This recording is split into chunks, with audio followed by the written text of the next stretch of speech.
Hey everyone, and welcome! So, today we're tackling something that can feel, well, pretty terrifying for anyone in academia, the PhD defense. You know, it feels like this big, scary mystery box of questions. But here's the thing, it really doesn't have to be. We're gonna pull back the curtain and demystify the whole thing by walking through the 20 questions you are almost guaranteed to face. This is the ultimate question, right? You've poured years of your life into this, all the research, the late nights, the endless drafts, and it all comes down to this one moment. But look, it's not just an exam. It's really about you stepping up and proving that you are the expert on your tiny slice of the universe. So how do you get ready for that? Well, let's get into it. All right, so we've broken this down into 4 main sections. First up, we've got the big picture questions. Then we'll dive into what makes your contribution unique. After that, we'll talk about defending your methods. Super important. And finally, we'll look at the impact and future of your work. Think of it as a journey, from the why all the way to what's next. Okay, let's dive right in. Part 1, the big picture. So these questions are all about setting the stage. Your committee, they're really just trying to see if you can put your work in context and explain why it actually matters. They want to hear the story of how your research came to be. This is your chance to hook them, like the opening scene of a great movie. So question number 1, what exact problem did you solve? This is it, your elevator pitch. You need to have this down cold. They want something super clear, powerful, and short, right off the bat. No jargon, no long-winded stories. Just, what is the one problem you set out to fix? If you can nail this, you're showing them you have total command of your work. All right, so after the what comes the why. What got you started on this whole thing? What was the spark? Was it some, glaring hole in the research that just bugged you? Or maybe a real-world problem you felt you had to tackle? This is where you get to show your passion. It connects all that hard work to your own curiosity, making it more than just a dry academic exercise. Okay, this next one is a biggie. How novel is your research? Look, nobody's research exists in a bubble, and your committee really needs to see that you get that. Your job here is to paint a picture of the existing research landscape and then point to the exact spot where your work fits in and say, this part, this is new. This is what I added. You're showing them what academic conversation you're a part of. Which, of course, leads right to the classic, so what question. Why should anyone care about this? Really, who does this help?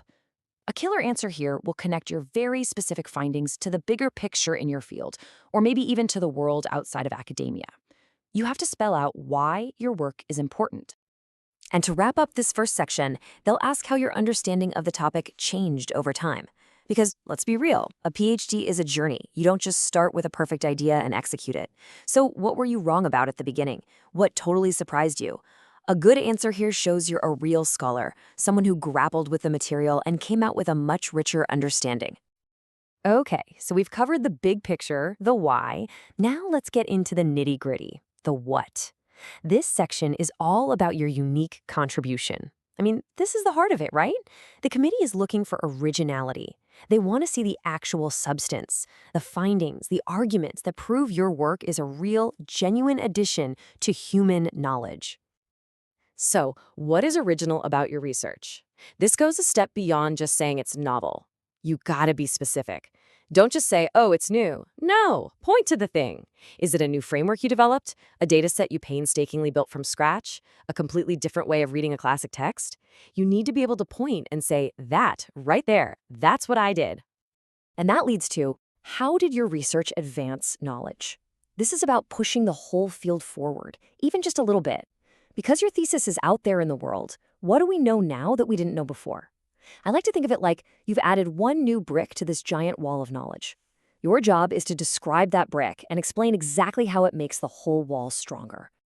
All right, next up is a classic combo. First, they'll ask, what are your key findings? You need to be able to just list them out. What are the main takeaways? Then boom, the follow-up. How do your findings differ from what's already out there? You've got to put your results side by side with the existing research and show how they either support it, totally contradict it, or just make things a whole lot more interesting. And now, the big one. Why is your work worthy of a PhD?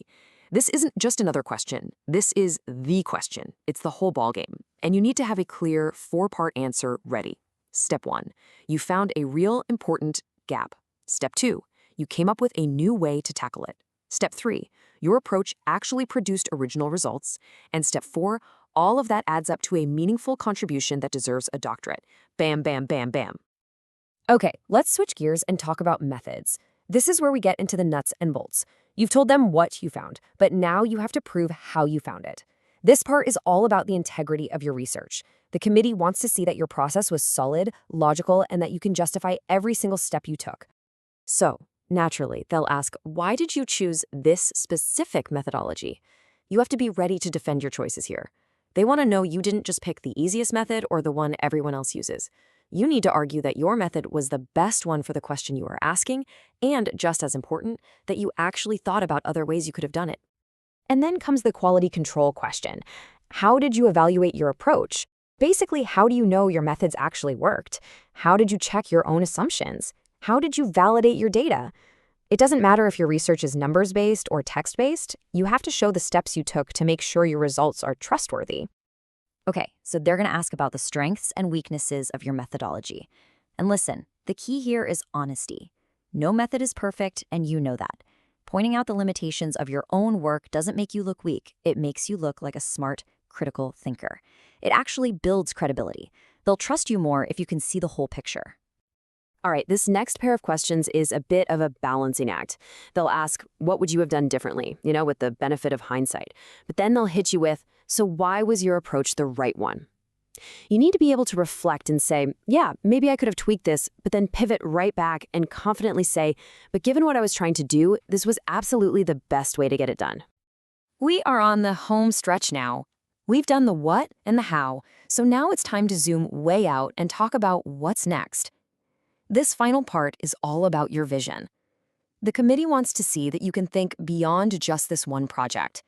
They want to know you get the bigger picture and can imagine the future life of your research. And this is where you really get to show that vision. How do your findings challenge current trends, and what are the implications? Do your results shake things up a bit? Do they argue against a big, established idea?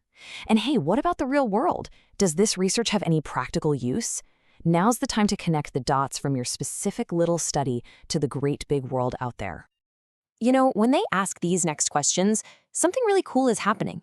They're starting to see you as a peer, not just a student. They're asking, where could this research go in the future? And what advice would you give to someone starting out in this area? They want to see you're already thinking like a member of the academic community. Your work is a starting point for new questions. So what are they? And finally, the perfect way to wrap it all up. What are your future plans for this research? This is your chance to show them you're already looking ahead. Are you going to try to publish a chapter as an article? Maybe you're even thinking about a book. Do you have a postdoc where you can keep this work going? It shows them that for you, this defense isn't the finish line. It's the starting block. So there you go. 20 questions. That's it. It might sound like a ton, but really, they're just 20 chances for you to shine and show what you know. And as you can see, there's a real logic to it all. It flows from the basic idea all the way to what comes next. It proves that this massive, scary thing can actually be broken down into small, manageable pieces. So as you get ready for your own defense, just remember this. It's not a quiz. It's not about just getting the answers right.